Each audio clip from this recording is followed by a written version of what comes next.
నమస్తే అండి, welcome to tree media.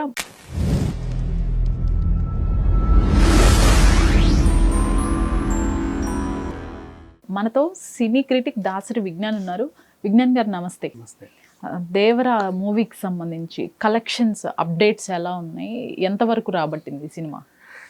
Almost weekend collections అయితే బాగానే ఉన్నాయి. ఓకే, ఒక వర్గం కావాలని సినిమాని డిస్టర్బ్ చేస్తుంది అంతే, ఏం లేదు. ఇప్పుడు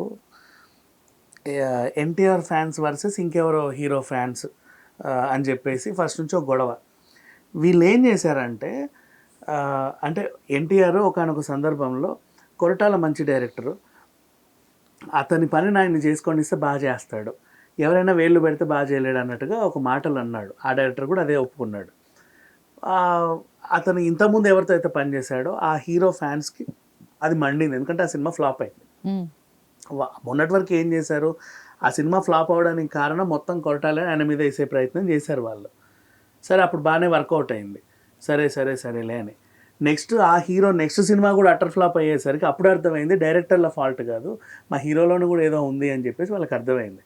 మళ్ళీ వీళ్ళు అనేసరికి జనాలకు ఎలా పోర్ట్రే అవుతుందో తెలియక వాళ్ళకి ఇబ్బంది వేసి అసలు ఇలా కాదు, ఈ డైరెక్టర్దే ఫాల్ట్ అని ప్రూవ్ చేయాలంటే ఈ డైరెక్టర్ ఈ సినిమా కూడా మనం ఫ్లాప్ చేయాలి. దాన్ని ఫ్లాప్ చేయాలంటే ఎలా చేయాలనేది ప్రణాళిక రచించుకున్నారు. ఫస్ట్ నెంబర్ 1, ఏది రిలీజ్ అయినా సరే బాలేదు అంటారు, అది కామనే. అఫ్ కోర్స్ దానికి మనం కూడా ఒప్పుకోవాలి, అనిరుద్ధ్ కూడా అట్లా కాపీ చేయడం తప్పు. ప్రీ రిలీజ్ ఈవెంట్ రోజు రచ్చ చేయాలి మెయిన్, అది బాగా వెళ్తుంది. అట్లనే ఆ ప్రీ రిలీజ్ ఈవెంట్ రచ్చ వల్ల ఈ రోజు వరకు కూడా బన్నీ వర్సెస్ ఇంకెవరో ఫ్యాన్స్ అని ఉంది. ప్రీ రిలీజ్ ఈవెంట్లో అంటే లైవ్కి వెళ్ళి హీరో మైక్ పట్టుకోగానే డిస్టర్బ్ చేయాలి, డైరెక్టర్ మైక్ పట్టుకోగానే డిస్టర్బ్ చేయాలి, హీరోయిన్ మైక్ పట్టుకుంటే డిస్టర్బ్ చేయాలి, ఆ ఈవెంట్ సర్వనాశనం చేయాలి.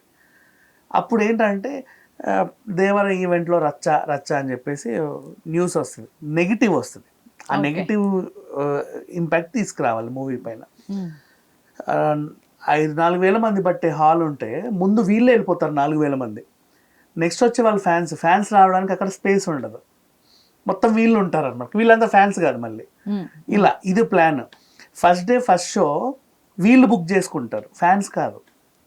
వీళ్ళు బుక్ చేసుకొని వెళ్ళి వీళ్ళ టార్గెట్ ఏంటి తెలుసా, ఫస్ట్ డే ఫస్ట్ షోకే కదా అన్ని యూట్యూబ్ ఛానల్ మైకులు వస్తాయి. ఆ మైక్లో చీ వరస్ట్, అసలు ఇదేం సినిమా, ఎవడానికి ఇలా తీస్తాడా, అసలు ఆ డైరెక్టర్ ఏమనుకున్నాడు, ఆ హీరో ఏమని యాక్ట్ చేశాడు, చీ అసలు ఎన్టీఆర్ ఫ్యాన్ అని చెప్పుకోవడానికే మాకు సిగ్గేస్తుంది, మేము తలదించుకుంటామని చెప్పేసి వెళ్ళిపోతారు మైకుల ముందు. ఇదంతా కూడా first day first show public talk అని చెప్పి అన్ని ఛానల్స్లో వస్తుంది. నెగిటివ్ టాక్ వచ్చిందంటే నెక్స్ట్ వచ్చే ఫ్యాన్స్కి అరే నెగిటివ్ టాక్ వచ్చిందని మన ఫ్యాన్సే చెప్తున్నారని వాళ్ళు ఆ టైప్ ఆఫ్ ఫోబియాకి వెళ్ళిపోతారు. ఇది విని ఊర్లలో డిస్ట్రిబ్యూటర్స్ ఎగ్జిబిటర్స్కి రీచ్ అవుతుంది. టాక్ ఎట్లుందన్నా, లేదంటే బాగాలేదంటే ఇప్పుడే టాక్ వచ్చింది, సరే మరి ఏం చేద్దాం, ఫ్రైడే నుంచి మార్చేద్దాం. వాళ్ళు డిసైడ్ అయిపోతారు, ఇంకా ఫ్రైడే నుంచి మార్చేద్దాం అంటే థర్స్డే వరకు లాస్ట్. ఇంకా ఎగ్జిబిటర్స్ వాళ్ళు పెట్టుకోరు కదా ఫుల్ టాక్ అంటే, లాస్ అవ్వకుండా.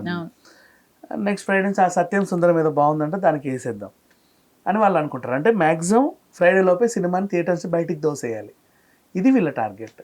బుక్ మై షోలో కూడా పిచ్చి రేటింగ్లు ఇస్తారు, వరస్ట్. అండ్ ఫ్రాంక్గా చెప్పాలంటే దేవర్లో ఇబ్బంది పెట్టేది కానీ నిద్రపోవచ్చేది కానీ ఏమీ లేదు. ఫస్ట్ నుంచి సంథింగ్ ఇట్ వాస్ హ్యాపెనింగ్, అంతేగాని అసలు నిన్ను మరీ అసలు ఏదో చేసేలాగా బీజిఎం నిన్ను నిద్రలేపుతున్నావు, పడుకున్నాడు నిద్రలేపే బీజిఎం అది కథ నడిచింది ఫ్రాంక్గా నీట్గా చెప్పాలంటే. కానీ వీళ్ళలా దాంట్లో ఏదో లేదు లేదంటే వీళ్ళు ఏదో ఉండాలి కానీ ఏమీ లేదేమో అనుకుంటారు. అంటే అలా ఉంటుంది పరిస్థితి, కావాలని నెగిటివ్ ఇంపాక్ట్ క్రియేట్ చేయడం. అండ్ బాగా గుర్తుపెట్టు, ఇది నేను సినిమా రిలీజ్కి ముందే చెప్పా, అదే జరిగింది. బాగా గుర్తుపెట్టుకుంటే 2 months తర్వాత మళ్ళీ పుష్ప ఉంది కదా, పుష్ప కూడా ఇదే జరుగుద్ది, గుర్తుపెట్టుకోండి. అప్పుడు మళ్ళీ మీకు గుర్తొస్తాను నేను. సో ఈ వీళ్ళు ఏం చేస్తారంటే ఆ హీరో ఫ్యాన్స్ ఈ డైరెక్టర్ తప్పు, ఈ డైరెక్టరే తప్పు అని ఆయన్ని అటాక్ చేయడానికి ఈ సినిమాని ఎంచుకున్నారు. అట్లా కొరటాలని డీఫేమ్ చేయడానికి ట్రై చేశారు. కానీ బేసిక్ ఒరిజినల్గా ఒక అసలు సినిమా అంటే సంబంధం లేని అసలు సినిమా అభిమాని కూడా కానివ్వండి, ప్లేన్ మైండ్ వచ్చి సినిమా చూపిస్తే ఎలా ఉందంటే బాగుందనే అంటున్నాడు.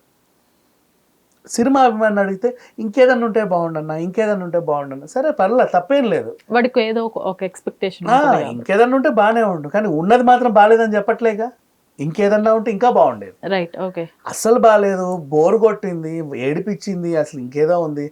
నేను ఫోన్ మాట్లాడుకున్నాను గంట సేపు, నిద్రపోయాను. అసలు ఎవడూ చెప్పలా, కానీ వీళ్ళు అలా చెప్తున్నారు. కావాలని వీళ్ళు టార్గెట్ చేశారు. ఈ ప్రభావం ఇప్పుడు కలెక్షన్స్ మీద కొంచెం పడింది. బట్ కొన్ని హిడెన్ జెమ్స్ ఉంటాయి సినిమాలు, థియేటర్ల నుంచి తర్వాత మనం టీవీలో చూసినప్పుడు అరే దీన్ని మనం ఎందుకు మిస్ అయ్యాం థియేటర్లో అనిపిస్తుంది చూడు. అలాంటి జాబితాలో దేవుడ 100% ఉంటుంది. ఎవరైతే మిస్ అయ్యారో, ఓకే, ఇప్పటికైనా సరే మిస్ అయిన వాళ్ళు, వీకెండ్ మిస్ అయిన వాళ్ళు ఈ సినిమాని మళ్ళీ వచ్చి ప్లెజెంట్ కూల్ మైండ్తో రివ్యూలు అని వినకుండా చూస్తే కనుక నిజంగా అందరికీ నచ్చుద్ది. 3 ఏళ్ల పిల్లోడి నుంచి 3 కాళ్ళ ముసలిదాని వరకు అందరికీ అర్థమయ్యే విధంగా నీట్గా తీశాడు. దేశభక్తి అంటే ఏంటో చెప్పాడు, సమాజంలో మనం ఎలా ఉండాలో చెప్పాడు. అంటే ఏంటి, అక్రమ మార్గంగా సంపాదిస్తే నువ్వు నీ కుటుంబం నాశనం అయిపోద్ది, సక్రమ మార్గంలో డబ్బులు సంపాదించండిరా, నువ్వు బాగుంటావు, నీ గౌరవం ఉంటుంది, నీ కుటుంబం బాగుంటుంది అని ఒక మంచి మెసేజ్ ఇచ్చాడు. ఇంకా అంతకుమించి ఏం కావాలి దీంట్లో, వీళ్ళకి కావాల్సిందే. ఏమన్నా ఇంకా చెప్పాలంటే బూతులు కూడా లేవు. బూతు డైలాగులు ఉండాల్సినవి కూడా చాలా సాత్వికంగా చెప్పాడు. ఒక డైలాగ్ ఉంటుంది, నీకేంటక్క చాపెక్కిన సంవత్సరానికే పెళ్లి చేసి మంచం ఎక్కిచ్చారు, దాని బాధ నీకేం తెలుసు అనింది. అసలు చెప్పాలంటే అది ఒక బూతు డైలాగ్, కానీ అంత సాత్వికంగా కూడా చెప్పొచ్చా అని చెప్పి కొట్టాలకు చెందింది. ఎవరిని ఇబ్బంది పెట్టాల, చాలా నీట్గా సినిమా వెళ్ళింది. అండ్ ఇంకొక గ్రేట్ అసెట్ ఏంటంటే, ఇన్ని క్యారెక్టర్లు పెట్టుకుంటే చాలామంది సినిమాలలో పెద్ద పెద్ద మహామహులు కూడా అలా దిమ్మలా నిలబడిట్లుంటారు వెనకాల, హీరో వెనకాల. ఓకే, డైలాగులు ఉండవు, ఏముండవు, ఎక్స్ప్రెషన్లు ఉండవు. కానీ దీంట్లో ప్రతి ఒక్క క్యారెక్టర్కి ఇంపార్టెన్స్ ఉంది. చిన్నదైనా సరే, 2 minutes అయినా సరే, 1 minute అయినా సరే, అది చాలు కదా, ఇంకంతమించి ఇంకేం కావాలి. సో ఇట్లా ఆ నెగిటివ్ ఇంపాక్ట్ పడడం వల్ల మేబీ కలెక్షన్స్ మీద ఏమన్నా 1-2 ఉంటుంది, కానీ దేవర కలెక్షన్స్ అయితే నిజంగా బాగానే వచ్చాయి. ఇప్పటికీ కూడా హౌస్ఫుల్ నడుస్తూనే ఉన్నాయి, అన్ని షోస్ పర్వాలా, not bad. Right. Thank you.